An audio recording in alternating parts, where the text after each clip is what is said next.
Cleaning lady, would you let us out of here? Me? I'm Dolly Parton. I didn't ask for your life story. Just give me the key. Young man, where I come from, the South, folks say please. And besides, I gotta go sing a medley with Rob Lowe and Stump. Dolly, wait! Wally? You know Dolly Parton? Yeah, I book a lot of package tours to Dollywood and Euro Dollywood. That's in Alabama. Podcasting from somewhere in Central Florida. Where is the bloody rum? I see you've tried knifey spoony before. Let's drink some rum. Rum is the power! Rum is the key!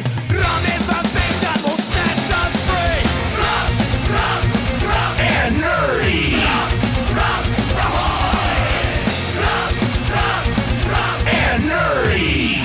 Sit back, relax. Remember to turn off your cell phones. For the next hour, let me be your Candy Crush. Hey everybody, welcome to Rum and Nerdy. I'm Greg. And I'm Garrick. And today we have episode 4.43, Cinnamon Bread. Or cinnamon bread. Cinnamon bread. Cinnamon bread. Totally Yeah. different thing with the cinnamon roll. Absolutely. And we're going to get in that. First, I want to introduce our guest today, Andy, with Herschend Entertainment. You've been here as our host for SATE. Our listeners know this is the SATE review episode. Yeah, Beautiful. Last week we recorded before SATE started. Yeah, and from the back patio of Dreammore. Nice view. There's a nice view. Yeah, and this is the last day of SATE. Just finishing up the next gen content today. Yeah, and that one was great because we happened to be wrapping up right when the guy with the leaf blower started walking straight for us, and you hear the background. I love it. It's time to go, boys. I am it's time to go. haunted by leaf blowers. Yeah. I love it. So, Andy, real fast, explain to listeners what role you do, what you do here. So with Herschend, I think my technical title was Senior Director of Strategic Planning and Development. I just kind of... That's a solid title. It's a solid title. I just kind of make things happen. So I work on the front end, like long range, what are the parks doing in 10 years? Mm-hmm. What are we putting in? What are we serving? What problems? I mean, it's everything from what coasters going in to how many parking spots do we need? All that exciting stuff. Do we have enough bathrooms? You know, that sort of stuff. The master planning of all I mean, that sort of I've fallen into the role of master planner over a 25, almost 30-year career now. It's sort of where my sweet spot has landed. It's like, we have these amazing little cities that we operate that we have to figure out how to keep everybody happy, and that's the fun part about it. And that's not that's not Dollywood. That's the Herschend. whole portfolio. So Yeah. that's the mothership of Silver Dollar City and all the properties in the Ozark Mountain region, which we just announced a $500 million expansion over the next 10 years. Yeah, we talked about that earlier. Huge thing. So that's our Ozark Mountain country, everything that's in Smoky Mountain country here, which is Dollywood, the Splash Island, Dollywood Splash Country, the resort hotels as well too, and then Wild Adventures in Valdosta, Georgia, Kentucky Kingdom in Louisville, and a handful of aquariums in Cincinnati, Philadelphia, and Vancouver. Now, you I think I got everybody. I'm going to leave somebody out. Somebody's going to call me. We're going to get an angry letter from corporate later. There will be an angry corporate letter. Pink Jeeps. Yeah. And that's fine.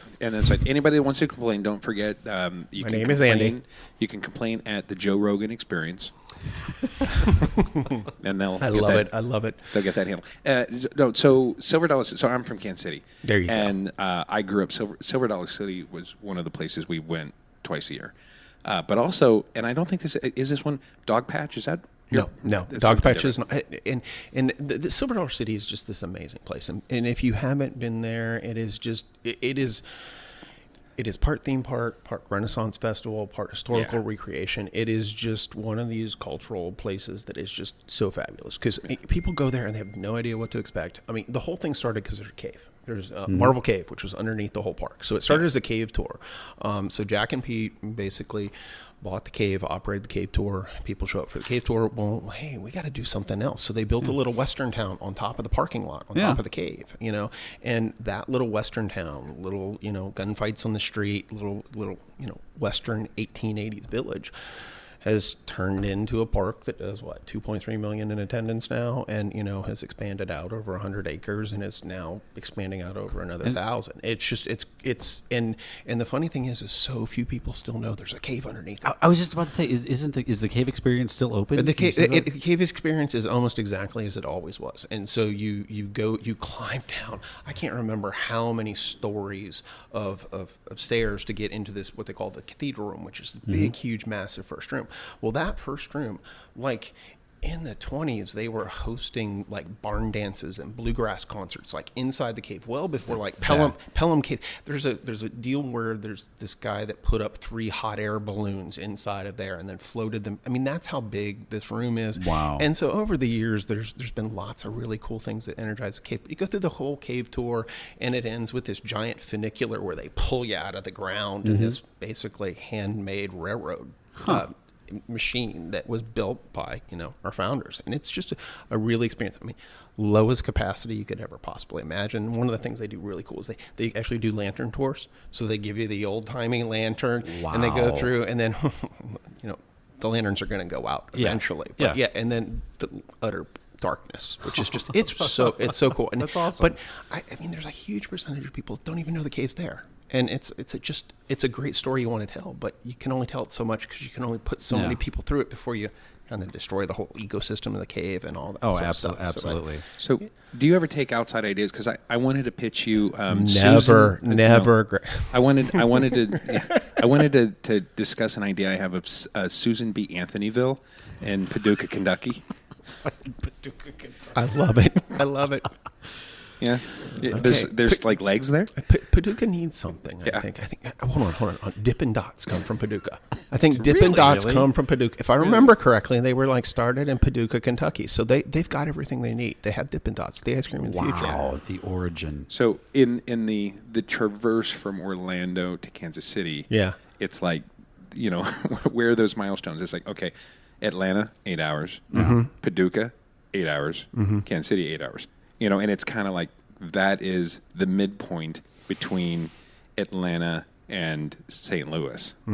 And just across the river and down south in Cape Girardeau, Missouri, is where my grandfather's buried. So it's like this is all part of my stomping grounds. Yes, I would say stomping grounds. It's more like every once in a while I tripped over the plate and landed out of bounds in Paducah. Anyway, you're going to get nasty calls from Paducah. I'm telling you that right now. We love Paducah, and honestly, and Dippin' Dots can sponsor the show. We're looking for a sponsor. I don't know. Should we stay with cinnamon bread? I don't know. Yeah. You were just going into a cinnamon bread story before we went into that. No. I mean, if you come to Dollywood, I mean, everyone. It's the food. It's the food, and I think the rock star, the brand pillar, whatever you want to call it. I mean, is cinnamon bread. When there's a line, like it's huge line. line. It's massive. It's like waiting for tickets for Taylor Swift. It's like waiting for Godot. No, I would like Taylor Swift tickets. It's like this is only slightly harder to get. Yes, the Taylor Swift of Dollywood is cinnamon bread. Yeah. No. In regards to the tickets. Yeah, in regards to the tickets. That's the line. No, there's like it's slightly longer than gringotts. I heard more about the cinnamon bread on my approach to the park. They're like, you gotta get the cinnamon bread. You gotta get this bread. So somebody was walking through the lobby like, look, I got some. Like, what the? I need to try this now. I have to say, and having had it in the shop, like when it comes out, you got to get it out of the oven. It's not the same. Like when you buy it here at the hotel, or you buy it and you get it to go, and the icing's not on it. And you get it in a little cup. It's not the same as getting it in the restaurant. You need it warm with the icing. You have to get it at the mill. You have to go to the mill. You have to line up. It is just a thing you got to do. Maybe that's a tomorrow morning thing. Before we get up and go over. Yeah, I might have to do that. Yep. No, but it's one of those mainstays. Everyone talks about it. Doesn't matter. And then cinnamon bread T-shirt. I mean, it's cinnamon bread T-shirts. Oh yeah. Come on, cinnamon bread the flamethrower. Yeah, I know. That's good acoustics in this room. Extra icing. Yeah, extra butter. Margarine. Margarine. It's gluten free. You started to say it was like the lady in there. Oh yeah. I mean, a couple years back we did a little remodel on the interior of the shop, and because everyone wants to see how the stuff is made. Yeah. And we put this little like the pulled noodle kitchen window. Of It is. I mean, you've got this bread and. Ladies are just in there up to their elbows in margarine and sugar and cinnamon and just dipping it. And it's just, it comes out and it's magical. It's magical crack. It is just addictive. That's There's awesome. no other way to put it. It's fabulous. That's awesome. Yeah, it's that the Breaking Bad blue carb drug. Blue carb drug. Yeah. Yeah. No, it was absolutely delicious. Now we did the Dolly Parton experience. That attraction walkthrough museum experience. That's fairly new, isn't it? That opened just opened just this year. May Yeah. like May it was. Yeah, right? exactly. So it was funny. My first job for Dollywood, my first design contract. So I spent 10 years designing as an outside consultant, as a vendor, doing CapEx for them, and then I've been in-house for, I guess, for 14 years now. So almost 25 years, one brand, one kind of group, and it's been fabulous. But the first project that I delivered was the old museum. Oh, So it was that chronological timeline of Dolly. Dolly welcomed you into her attic, and it's like, hey guys, let's go look at all my stuff. Here you go. And you kind of did this walkthrough of her life that started with the tin can that she was singing at on the porch, and you saw the little school bus that was the grocery store that showed up in the holler that delivered their groceries, and it was really great, and I loved it. Like on my resume for years was made Dolly cry. And then there's a level of cool. it's like it was emotionally connective enough that it was awesome, but it was time for it to be refreshed and for sort of a longer vision of, her impact changes. Oh my gosh, every decade it's a different Dolly, and she goes on. She's like an Energizer bunny. She just keeps on and on and on and on. And so this was sort of more of a timeless perception of her impact, what she's doing, who she is, and kind of her, impact on the world. And it's been a great thing. And it was really neat because there's not a lot of museum experiences inside of a theme park. No. And this one has got to be probably the best I've ever experienced. It was interesting because it's laid out almost like a dark ride. From a storytelling perspective, and the way you work your way through it, and with a lot of dark ride tricks and a lot of stuff that we do in our industry, the projection mapping, the audio overlays, and this sort of narrative. But what I really like is like there's some great Easter eggs in there too. Yeah. So like when you turn the corner and you get on the bus with Dolly to go to Nashville, and if you look in the upper left hand corner, there's a guitar case and a brown paper bag. Well, that's how Dolly traveled to Nashville. Her clothes were in that brown paper bag. She just got on the bus and left and just said, I'm doing this, and so like you would never know it. That was just props on the wall. But if you know about Dolly, that's how she travels. There's just some great little things in She there doesn't like do that now, though, right? She's got I think suitcases. the bag's bigger. I think the bag's bigger. or several. Probably. Yeah, she's got a lot of dresses and stuff. One of the things that I didn't appreciate how cool it was the guitar close to the end. That is, it's a projection map that has Dolly singing, singing live performances. But then all of the song titles are like on the back wall. And as she starts singing them, the song titles light up, and it's Well, the lady is so prolific. The number of songs she's written for not only herself but other people, and it's just like Dolly is so big. How do you capture her? Yeah. And that was one of the really big challenges. It's like, how do you take somebody that big, and what stories do you choose to tell and not choose to tell? And it was really, really a cool project to help deliver. Yeah, she's genuinely a national treasure. Yes. Actually, backstage for SATE when they were getting ready to go and do the panel, and I might have gone a little too far. Sometimes I do that. And I told him, I've got one request. The panel that was getting ready. And I walked up to him and going, listen, I've got one request. I need a merchandise request. I need a big and tall size, right? So that, and I need a T-shirt that says she's a goddamn national treasure, just her face. We can get that made, Greg. We can get that made. And I know I shouldn't have said GD, but at the same time, but it's true. That's why you said it. It's true. It's very accurate. It's like That's a short list. Yeah, that's a real short list. Yeah. Well, and that's the thing. She's just great uniter. There's not a group that is angry with Dolly. Dolly just brings everybody together, and that's what I think is so cool. And again, that's why I love this park and kind of how they are, because again, it brings everybody together because everyone's there because they've got this image of who Dolly is, and it's really, really fabulous. We talked about that idea of like the Dixie Chicks go like, hey, screw you for doing this thing, whatever, and then they get canceled, whatever. And she can go, listen, why don't you take care of that little trans girl over there, because she's a person too. Exactly. And you'll get Kid Rock to go, yes, ma'am. Yeah. And just shut up, yes, ma'am, and help. because she's that person. She wants everybody treated the way they need to be treated, and everybody equally. And I think it's just a beautiful thing. And we need more of that in this world. I mean, come on, let's just be honest. Right. And that's the big thing about, why I've spent so much of my career working for Herschend. It's like, if I get hit by a bus tomorrow, I know I put good in the world. Yeah. And it's like, that's what I love. That's what gets me awesome. up. It's awesome. well, no, I mean, you gotta step back and look that way at your career. Sometimes it's like, there's building stuff, and there's opening projects, and there's cool flashy stuff, and that's all great. But it's like, I know I made millions of people happy, and I've worked with great teams that have just made an impact. And it's like the fact at the core of what we do at the end of the day is bring joy to people. Absolutely. And put families together, whatever your family looks like, and whatever model you have. I mean, that's just the stuff that gets you out of bed in the morning. Yeah. Plus 6 cups of coffee. And I always downplay and say, well, it's kind of like construction, only different. Because I don't want to be like all like, yeah, my job's awesome. I know. Well, I'm never going to cure cancer, but I'll make 1 million people smile.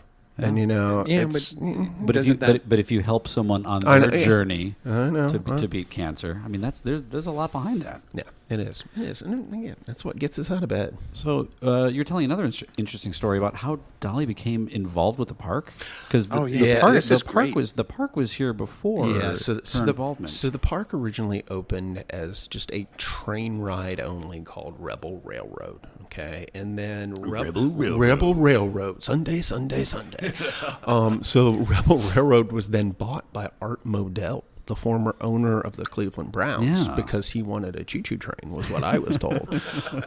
And so, as one does. Yes, as one does. I mean, Walt had one. I guess Art Modell should have one. But I guess Art Modell needed a wide receiver more than he needed a choo-choo train, so he sold the park to Jack and Pete Herschend. Wow. And then the park originally opened as Silver Dollar City, Tennessee. So it was the eastern version of Silver Dollar City in Branson, Missouri. And so that was going on for like 2 years, and then I guess Dolly did a Barbara Walters special or something like that. I can't remember exactly what it was, and she said, I remember talking about that this week. Yeah. She's like, I'm moving home, and I'm gonna build a park, and I'm gonna bring jobs to my people. And when she says my people, she's really serious. I mean, she wants to take care of her people, love her for it, right? So, of course, Jack and Pete Herschend were like, we're not going to compete with that. We better partner up with her. Yeah. So they happened to have somebody in their organization that knew Dolly's bus driver. Okay, and that was like the connection. It's like, hey, can the bus driver go talk to Dolly about this business deal? And I mean, this is the way I've heard this, probably urban legends growing.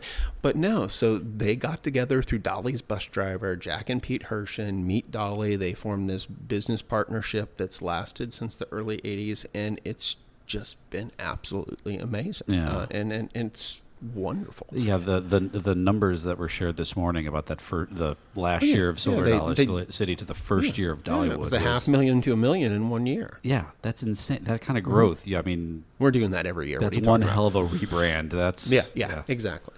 And no, again, it's that in the 80s, in that peak point of her 80s career as opposed to her 90s career, as opposed to her aught career. I mean, it just, again, the lady has so much business sense, so much draw from so many people that it was, Jack and Pete were really smart guys to go, we should partner up with her. Yeah, we don't want, not competing and partnering. No. That Susan B. Anthonyville was not a good idea. Yeah. Well, we'll bring it up at the next Paducah Con. You're going to get a letter from Paducah now. I mean, it's a pretty great event. It's a 3-day weekend. I mean, those guys are gangster. Paducah Palooza.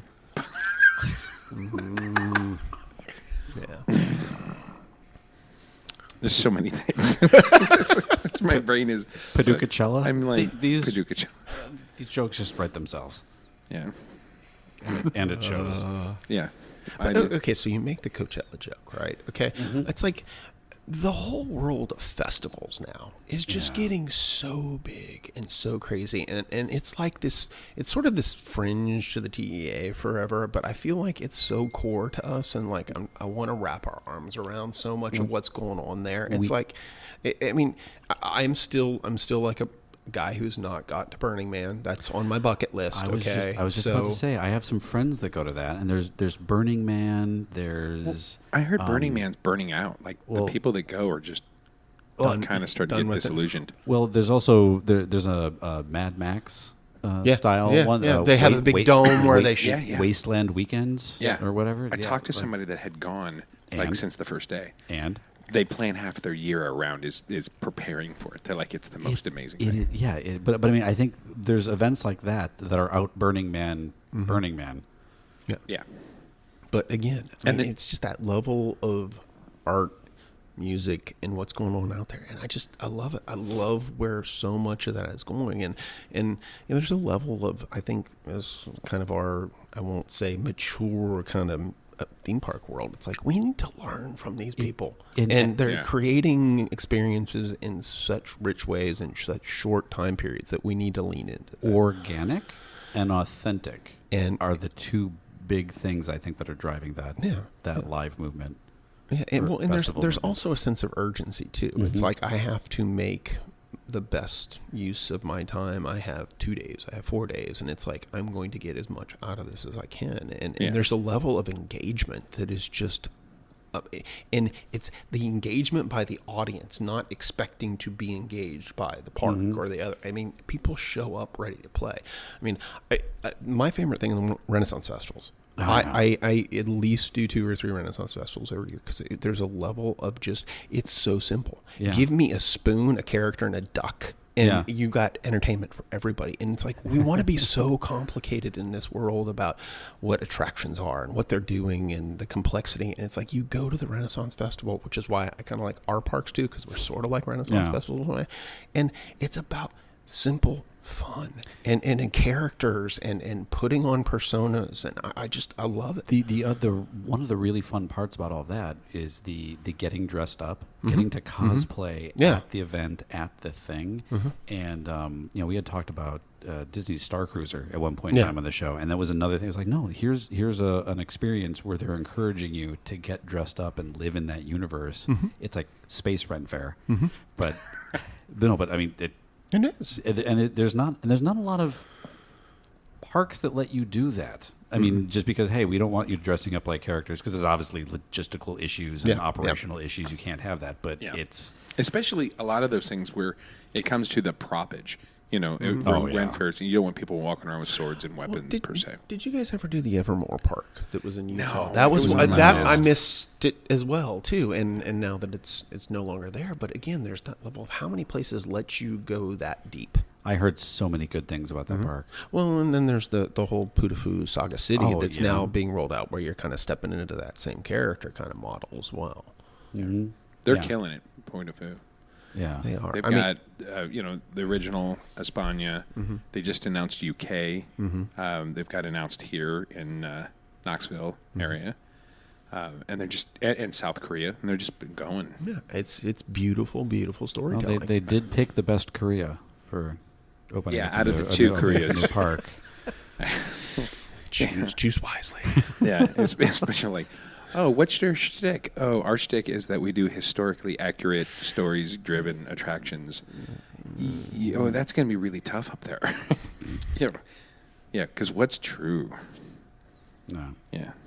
What out of your entire Herschend portfolio, what is your favorite attraction?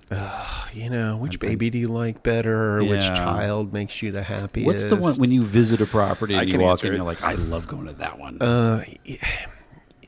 So it doesn't have to be grand. There can be a memory attached to it, or it's complete. So one of the things about Silver Dollar City that I absolutely love is they call themselves and they're home of American craftsmanship. Okay, I'm a maker at my core. The thing that I love so much is at the end of a project process, whatever, you have a thing and you've made it and you've put blood, sweat, and tears into it. And Silver Dollar City still keeps these traditional crafts alive. You can spend the day just chatting with the blacksmith as he's banging away, making a knife, a set of tongs, whatever. And it's like, how often do you really get to see people doing stuff that is that tactile, visceral? And the potter that's there, the glass blowing is like just a amazing spectacle. And And you can buy all that and stuff. you can there, buy all that right? stuff. Like, You know, you can buy a knife at a theme park. Okay, you know, there's a level there. You know, TSA won't let you take it home. no yes, but well, I mean, but we'll take it to the front gate for you, and you can leave with it upon exit. But it's just I love that. I love that. I mean, and that's some of the core of, you know, we always talk about authenticity, and I'm sorry, some of the big guys use the word authenticity, and I kind of get a little sideways. I'm like, really, how authentic are you being? You know? Yeah. We have a cobbler over here that's doing real stuff. Yeah, but it is, and then that's what I love. I mean, and then there's other things like, you know, we just reopened Fire in the Hole. Fire in the Hole 2.0, you know, from which was originally built and opened in 1972. What is Fire in the Hole? Fire in the Hole was the first indoor dark ride at the park. So it tells the story. So the original story of Marvel Cave was the fact that there was a mining community there that was burnt down, and it talks about the story of that town being burnt down by vigilantes, and the whole story has kind of been kind of put back together in the fact of you helping to save the town that's being burnt. And it's just a classic indoor dark ride. You know, if you've done Calico Mine at Knott's, which I'm sure you guys know really well, it's our kind of version of Calico Knott's Farm. And it's a 3-story indoor dark ride with drops, giant falling mechanisms, and then a giant water splashdown at the end of it. And so you think about something that's, you know, 1972. It's had so many generations of people that have ridden this thing. You know, grandparents, grandkids, and so we started reconcepting this thing back in 2017. That's how long this project's kind of been on the boards, and we looked at doing different things and reconcepting it and changing this. But at the end of the day, we did all this, what we call sacred cow research. It's like, don't mess this up, guys. Yeah. And you know what the guest told us was, we want this forever. Yeah. And don't mess with it. Yeah. And we listened, and they love it. It's your small world. It's exactly. Yeah. And there's a level of, you know, you took your kids there. Your kids are taking their kids. I mean, there's a cultural legacy sometimes that we build around these things that we don't think about. And when you start futzing with it, people get upset. Yeah. And so the best thing that, you know, anybody ever said, it's like, it's just like the old one, but better. And that's the biggest compliment you could get. Yeah, and you give people what they want, and there's nothing wrong with that. And as much as we had these high concepts, and we might have done something different, we chose the smart thing. Yeah, give people what they want so that they have history around things. Right? And just again, it was a huge lesson to just kind of take a moment and think about. So changing directions just a little bit, something new. Yeah. It's we're going to talk about something different that's exactly the same. So when we did the research for this year's SATE, you know, when we talked about, we wanted to, originally we were referring to it as the secondary and tertiary markets, and really we realized that's kind of disrespectful. We want to call it regional. And we started looking at that, and not just this park, but this area. And I want to say it was in 2021 or 2, this area did like 16 million visitors to this area. That same year, this area, this region, outperforms Disney Shanghai for attendance. A regional set of it wasn't the park; it was the area. Yeah, but you know, they're not coming to see Titanic on its own. They're coming to here, and everything else is that secondary stuff. And I think the power of seeing that this secondary market, and you know, when you're talking about you upgrade and you do these things, and you know, we had a conversation earlier too, I think. Here's the thing. So we know the Disneys and the Universals. Their prices are going up. And people, these Disney families, Disney households, Disney adults that are used to going every year, every other year, and now we're going every 3, 5, 8 years. And with families, 6, 8, 10 years, because it's so cost prohibitive. Yeah. So we see the rise of these regional parks like this, and it gives you an opportunity to stay authentic, but push boundaries into the future. Guests are becoming more discerning. Yep. And with that, you have to find that middle ground. But at the same time, where you're doing a dark ride for $60 million, as opposed to like a $600 to $800 million at a big park, and staying relevant, if not more powerful, dollar to dollar. Right. So, what are your feelings on that? So, but the first thing about that, I mean, the Smoky Mountain National Park, 14 million visitors a year. 14 million people come knocking in our door every year because of those Smoky Mountains. And I always tell people, if you come to here, you have to go into the park. The park is the true gem of this region. It is the reason for everything around here. And to come here and just do Pigeon Forge, Sevierville, and Gatlinburg and not venture into the park, you are missing the big finale. Okay, it is just absolutely magical. We go camping there for weeks every year. So that's the driver, and you got to realize everyone's coming for that, and then you're the secondary, but you want to be the best secondary you can, right? And we don't use the word regional, and I'm not offended by that at all. Trust me, it's all good. But I mean, we consider ourselves a destination in the middle of the country, and that's the way we're positioning. We are a destination park. That's absolutely a fair statement. And when you come here and you look at the license plates in the driveway, out in the parking lot, we had a big driveway, and they're not all rental cars. I mean, it's plates from New York, it's Kansas. I mean, it's like people are driving to Dollywood, they're driving to the Smoky Mountains because there is so much to do here. And to your point, from a value proposition standpoint, yes, we probably are the competitive as hell. Oh yeah. Well, I mean, I've had people. I shouldn't say this. I mean, I've had people, especially people I've brought here from overseas, like, oh my gosh, this is inexpensive. And I'm like, okay. But there's a level of, it is a value proposition compared to Disney, because we've all gone bankrupt on Disney vacations, and you go spend. I'm sorry, I'm going to go there.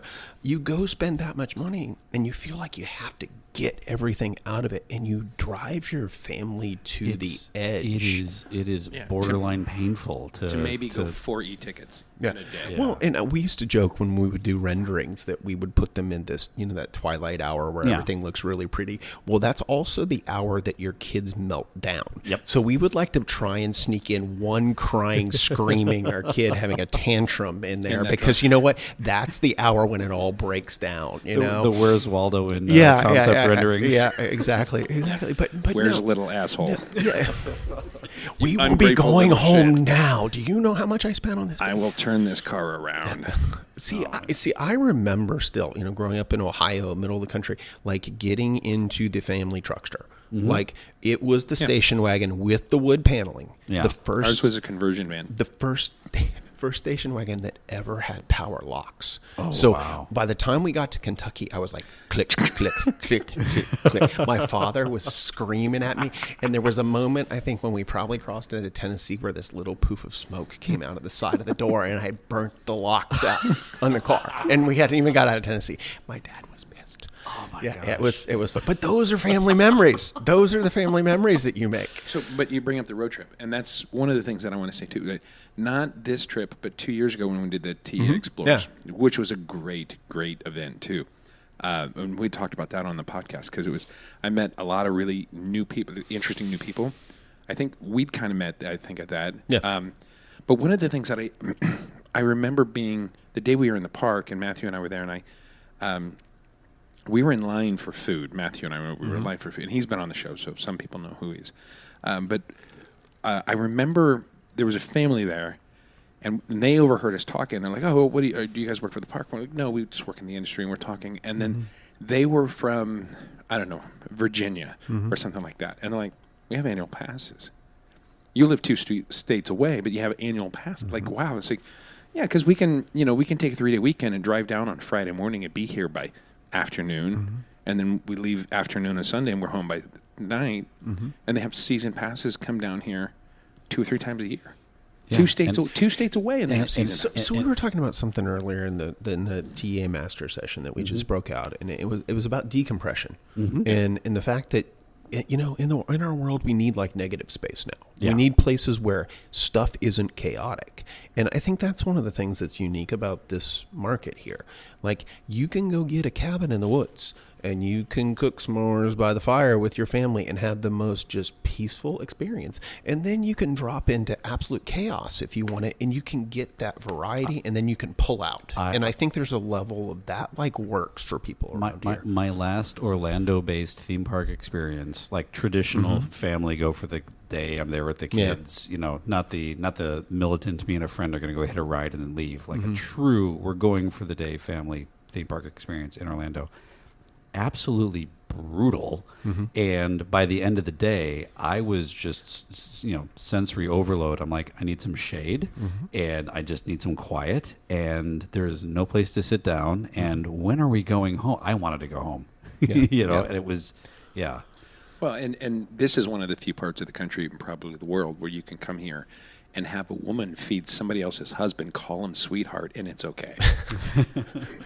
There is that level of hospitality. Yeah. I mean, everywhere else, it's like, here's some fried chicken, sweetheart. Somebody's getting cut. Everyone here has just been so nice, and wall to wall, and nice. It's real. That's. I mean, I'm sorry. I'm not. It's not the marketing thing, right? Yeah. Like, people are authentically nice around here. There is something in the water. Yeah. It is a culture. It is amazing, and sometimes to a fault, because we will talk about the fact that the cashier wants to visit with you for a little bit. She wants to have a conversation with you, but meanwhile there's a couple hundred people behind her sometimes. so there's a level of it's how do you get speed and efficiency and also be courteous, because again, it's in a service industry, and we gotta handle a lot of people. It's a great hospitality, and those are the problems you want to have. I think one of the other problems you have is, what's your annual pumpkin budget? Oh my God, we were walking through the park today. There had to have been like $1 billion. I can't tell you what that is, to be honest with you. And so what's funny, okay, so pumpkin stories. So doing pumpkins for us. You have a Christmas tree made of pumpkins. That's all we're saying. Yes. Pumpkins are a huge thing for us. Illuminates is a huge thing. We don't do Halloween. It is pumpkins for us. But, there's a lot of artificial pumpkins in there. There's a lot of things with lighting dropped in. But at the end of the season, well, all those pumpkins got to go somewhere. Yeah. So there's a level of what do you do with that many pumpkins? And I think one of the first... Chunkin'. Well, we had talked about the catapult competition, because I think that would be cool, and I'm all over that. I bet you could hit the island from here. But a lot of rotting pumpkins attract a lot of animals as well, too. So there I think it was like year one, we had a lot of bears showing up because they were looking for a free meal, and bear. It was, but yeah, it's amazing. I mean, that's the thing. I think you probably heard Eugene say at one point in time this week. I mean, this park is in festival mode 90% of its operating days. Oh yeah. So there's a spring festival, there's a bluegrass festival. I mean, Dolly's festival begins and opens the season. I Will Always Love You. I mean, it is about creating a variance and a difference to this park constantly, so that we drive you to come back and see what else we're doing. I feel like you should throw the pumpkin festival in early November and have everyone take home a pumpkin. Yeah. Boom. Well, they get a little soft and mushy after a while. I don't know. That's fine. Yeah. It just means it fits in the suitcase better. It does. It flat packs after a while. But yeah, it's fun. And then just put some IKEA instructions in it. Just pump it up with a bicycle pump.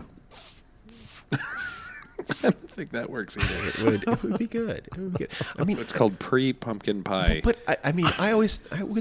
There's a level of having the room where you just go in and you throw pumpkin guts at everybody. Because that's what happens at my family. Like every year we're like, oh, we're gonna carve the pumpkins. We're gonna be, and then 2 minutes in, my daughter's hitting me in the side of the head with the pumpkin guts. I mean, that's just what you do. And I've always thought, it's like, wouldn't that be fun? Oh my God, yeah. Yeah, this year my daughter, carved pumpkin and then just got completely covered in pumpkin slop. Went and took a bath to clean off the pumpkin slop, came right back to the pumpkin bowl and went right back to cleaning. You just got out of it, but what are you doing? Yeah. That's the fun part. Is there a festival here that resonates with the locals more than any of the other festivals? It's. I mean, honestly, I think Christmas and pumpkins for us. I mean, the Christmas lights here, if you've never seen Christmas lights here, it's just overwhelming.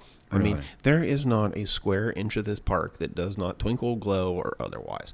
And every one of those gets ka-chink, ka-chink, ka-chink, staple gun to a building. I mean, the labor that it takes to stage Christmas at this place is amazing. But the visual impact is, I mean, my eyes hurt sometimes. Like, it hurts. Like, there's so many, that, Clark Griswold has nothing in this park. But it's just an amazing effort, and it's just an experience. So the lights aren't twinkling, Andy. Yeah.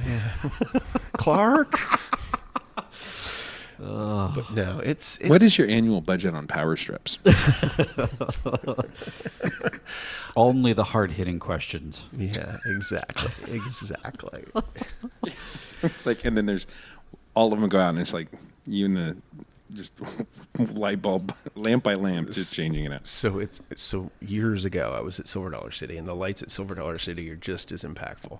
And so at the end of the year, I mean, the vast majority of those lights get rewound, reused, but then there's a level of just it doesn't come off and it goes in the dumpster, right? Yeah. So you pull up in the back in the Mates and construction area, and there's this dumpster full of tangled messes of Christmas lights. And I can fix that. No, and it's funny. So the gentleman at the time that was running the Christmas program, he's like, I like to take the new hires and take them to the dumpster and tell them they have to unravel all these. And then if they come back on day 2, I know they're good. And it was Christmas hazing. Yeah, exactly. Can you get the knots out of this? No, I love it. Wish.com Christmas vacation. That's awesome. Now, for Halloween, do you do any kind of a Halloween experience? No Halloween. No Everything is pumpkin illuminates. Fall. Okay. And then it's harvest for us. So we avoid the whole Halloween thing. For us, that's not for us, it's Family Driver. That 2 to 92, and Halloween is not what we do. So it can go sideways quick to where you start excluding elements of the family. And again, our motivation here is about creating a positive environment, creating that. And so much of the Halloween imagery, it's not us. It's not what we do. It's, there are a million places to go get scared. And if you want to go do that, go do that. It's not what we do. I mean, it's the family fortifying, pumpkin experience for us. And then during the day, it's a celebration of all things fall with crafters and food. And so for us, that's the daytime, and then it converts over to Illuminates and our pumpkin glow experience. So like if you go up to New England, there are these classic traditions of doing these massive pumpkin glows. They would do huge shows, live pumpkins, and create these massive pumpkin displays. I mean, we basically have recreated that in a bigger, grander, that's cool, more colorful scale for the park, and it's basically activated the whole entire park. And then there's these big, huge icons that light up, and music and food, and more pumpkin flavored things than you can shake a stick at. Yeah, thinking about all of that in context, I'm really glad you don't do a Halloween thing. Right? It's not us. It wouldn't fit. It wouldn't fit. It's not us. It's not part of the brand DNA. It's not who we are. Yeah. And I mean, when we have purchased parks, so when we purchased Wild Adventures, they used to have this very, blood and guts kind of thing. That ended with us. I mean, and then we've slowly flipped it over, and it's now very much a family-friendly pumpkin, festival, and that's what we want to be known for. And was there pushback from the there was to a level, Greg, but what I would say, there are more families out there looking for something to do than teenagers wanting to get scared. That's fair. Yeah. I mean, the market sort of drives that in a way to say, okay, everybody who has kids who wants to have that, happy Halloween kind of experience, we're going to serve that. We're not going to serve that other side of it again. And there's always a section of the market that's, the smaller groups producing independent Halloween. So it's still there. There's still places you can check the box. Exactly. Yeah.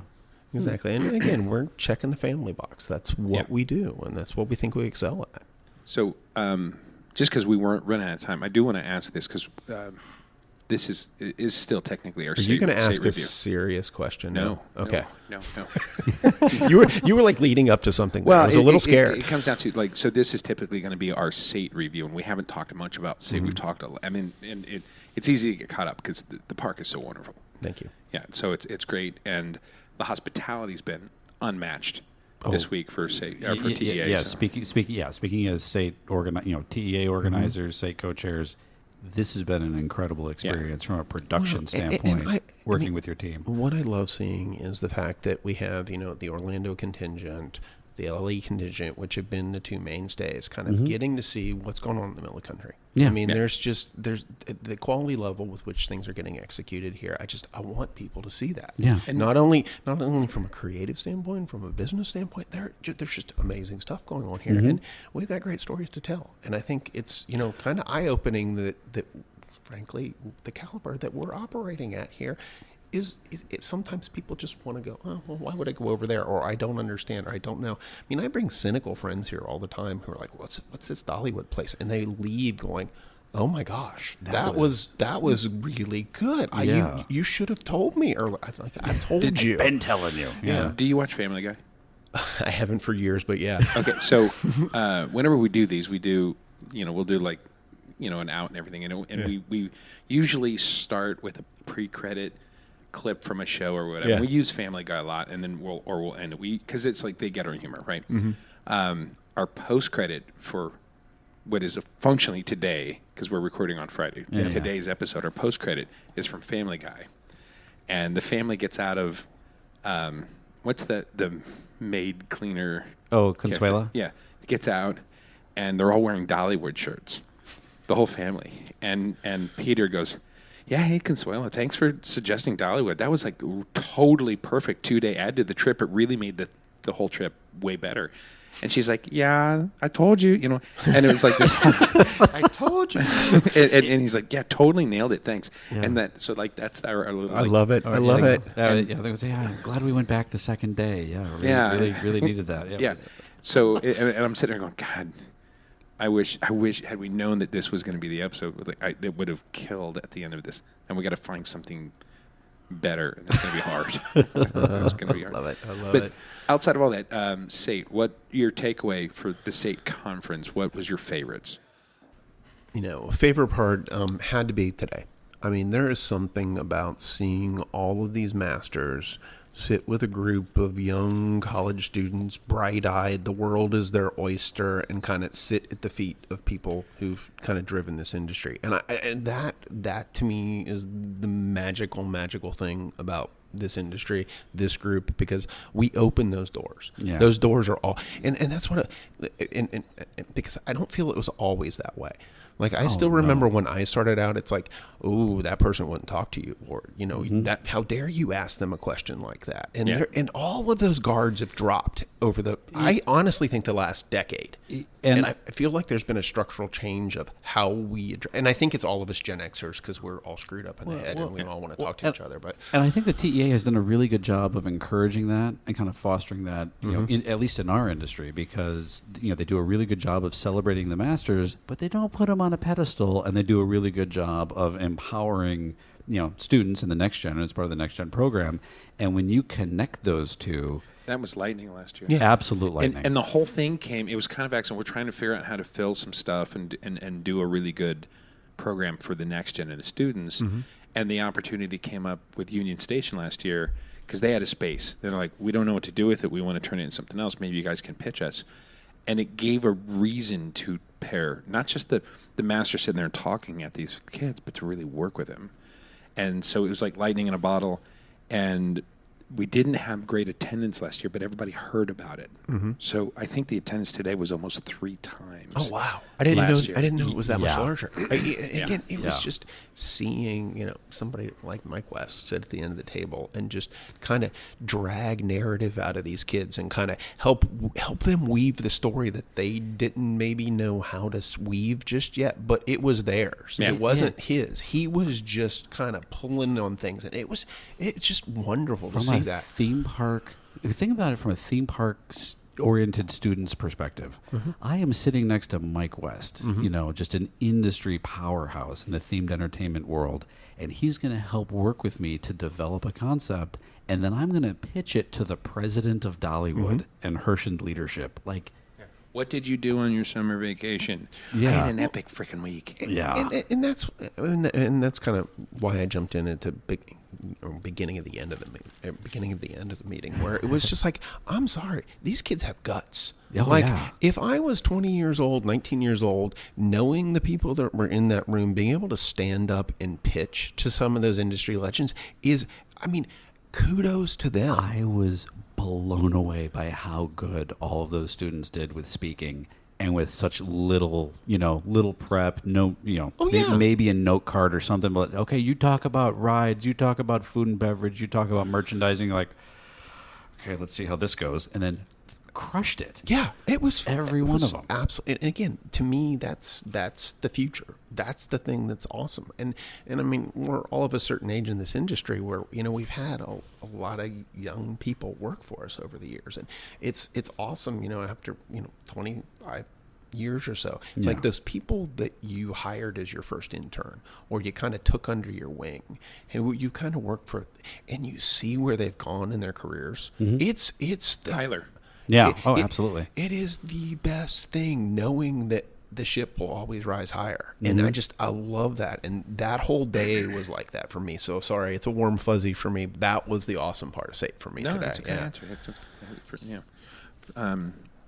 Did you have a favorite? No. I'm really looking forward to watching the recordings later. We had to work I was we working missed quite a bit. Yeah. People are like, this was covered in the presentations. But I didn't see any of the presentations. Well, you guys were facilitating. When you're facilitating, you can't process. Yeah. I mean, you're like, okay, what am I doing next? Okay, I got a cue in 2 minutes. Okay, why did you miss that line? Yeah. Where's this person? They're up next. They're not in the audience. We can't find. Oh my God. So the buses will leave promptly. Yeah. No one got the red umbrella out though. I wanted somebody to have the red umbrella that was leading the tour group. The security wouldn't let us bring them in. Like, if we have our stuff, like, what should we do? I don't know. Facebook Marketplace. I don't know. Deal with it. Sell it. I don't care. I would say. Does it have your company files on it? Can you leave that here? Yeah. I'd say. One of the ones that I'd kind of listen to, but I'm most looking forward to, because we were nervous about it, about putting it through, because it was like, is it too sales pitchy? Is it too much? But the Amazon Weaver and Unreal Engine. I heard so many good things about that presentation. Because we told them when we were in, it was like, listen, it can't be a sales pitch. It's got to be around, here's the technology, but you develop the technology to do what? What action, what thought leadership, what innovation. And at the end of that they started to scratch the surface of this sort of digital warehouse and this idea of all these assets that sit out there in the ether, right? And how they get used and what level they're executed at. And I mean, that sort of bridges into that who owns AI question and all these things that we're starting to create and the ownership of these digital assets, which I think is just like, that whole thing boggles my mind. Yeah. And I feel like we started to scratch the surface of a piece of content that we probably need to dig into further. But that was a fun conversation. Well, and that's the fun part about being able to help control the content and shape the narrative for these programs with the TEA, because it's one of those things where we can reach out to and be like, hey, could we do part 2 of that presentation next time? Well, and Garrick, that kind of left me going, okay, so what aren't we talking about? What do we need to be talking about that we're not talking about? Because, I mean, you guys are getting solicited by you put out a call for papers and you get what you get, right? And you kind of curate the story and find the thin red thread, I guess they call it. Yep. But the question is like, what do we need to be talking about that we're not?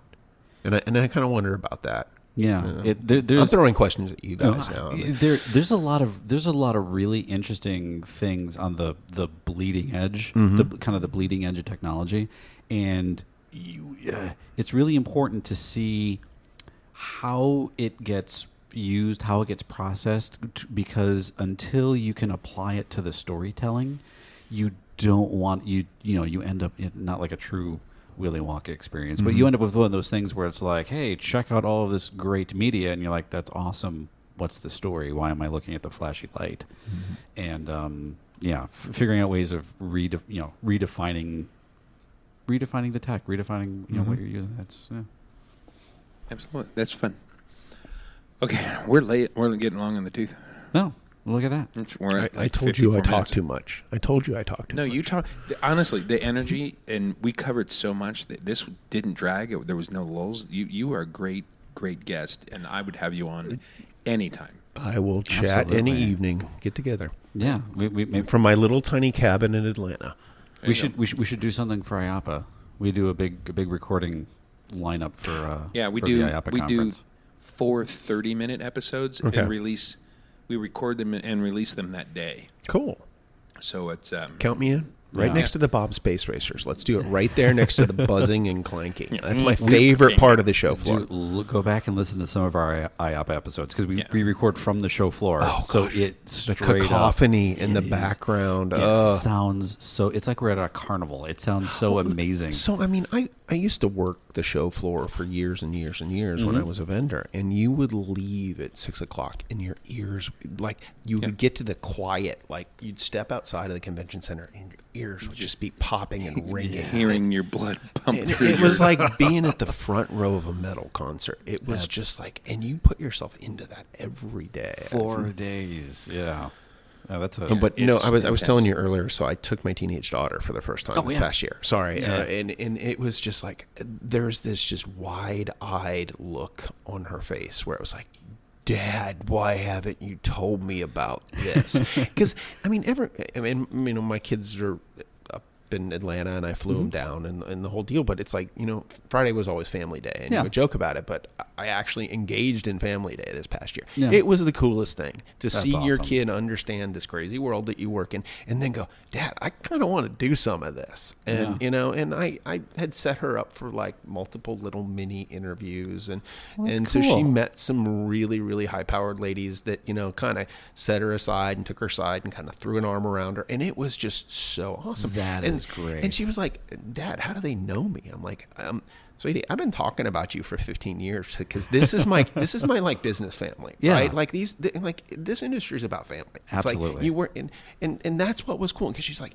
Dad, how do they know? Like, how do they not know about you? I've been talking about you for years, and it's like they just wanted to sit down and chat with you. Now. Half of the people when I show up to a TEA mixer, half of the people start the conversation with, "Oh my God, how's your daughter doing? I saw something you posted the other day. She's so cute."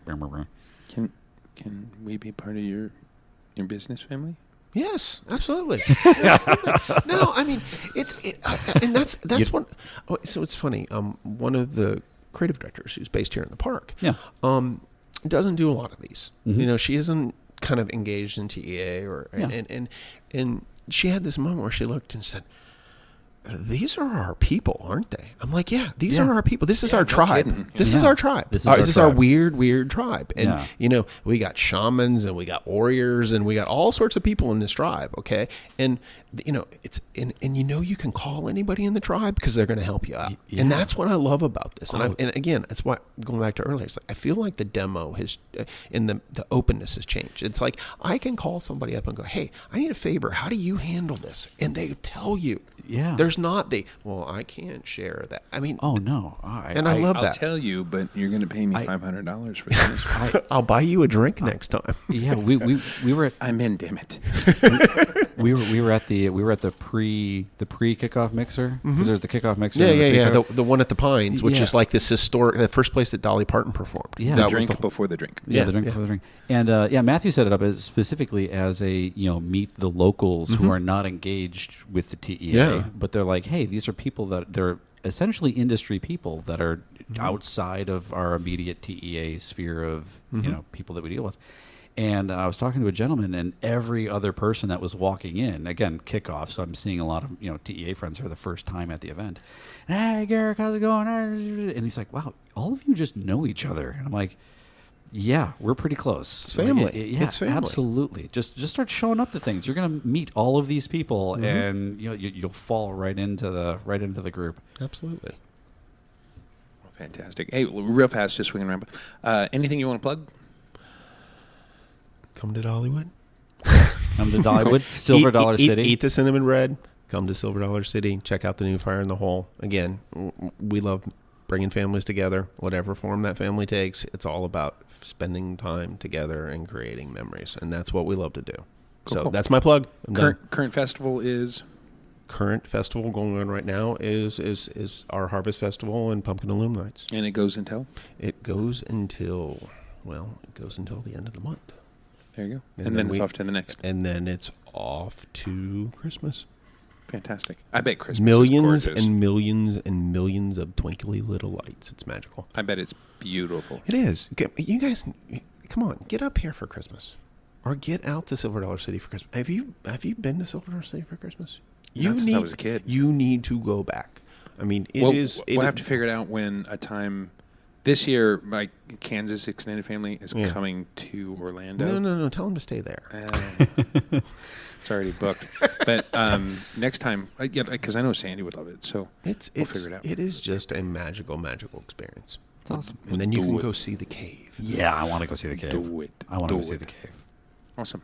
Thanks for being on the show. Again, great. You're so much energetic and great stories. So yeah, I'll make sure this happens again. Other than that, thank you, Dave Martin. Can I hang out with you guys? Well, I don't know. You still got those free park tickets on you? I gave them all away, actually. You told me to hang on to them. I would. Actually, we might need to figure out how to just get in. How do we get in just for the cinnamon roll? We might have to figure that out. But we'll talk about it off air. So I don't know if they do that anymore. No. Thank you, Dave Martin. DemoDavePro.com. You can check us out on our website. We can't talk right now. Website, rumandnerdy.com. That's rumandnerdy.com. Social medias, we are also at rumandnerdy. You can email us, and we'd love to hear from you. show@rumandnerdy.com. And, otherwise, what's the website for the park? Dollywood.com. That's simple. I would have guessed it, but I didn't want to assume. Could have been like Dollywood.org. Yeah. Or net. Or net. Net. Dollywood.net. It's .com. There you go. Thanks again, and looking for the next time. Stay nerdy, my friends. Jolene, Jolene, Jolene, Jolene, I'm begging of you, please don't take my man. Jolene, Jolene, Jolene, Jolene, please don't take him just because you can. Your beauty is beyond compare, with flaming locks of auburn hair, with ivory skin and eyes of emerald green. Your smile is like a breath of spring, your voice is soft like summer rain, and I cannot compete with you, Jolene. He talks about you in his sleep, and there's nothing I can do to keep from crying when he calls your name, Jolene. And I can easily understand how you could easily take my man, but you don't know what he means to me, Jolene. Jolene, Jolene, Jolene, Jolene, I'm begging of you, please don't take my man. Jolene, Jolene, Jolene, Jolene, please don't take him just because you can. So, when I'm talking about making money, I said, I need to make a lot of money because it would amaze you to know how much it costs to make a person look this cheap.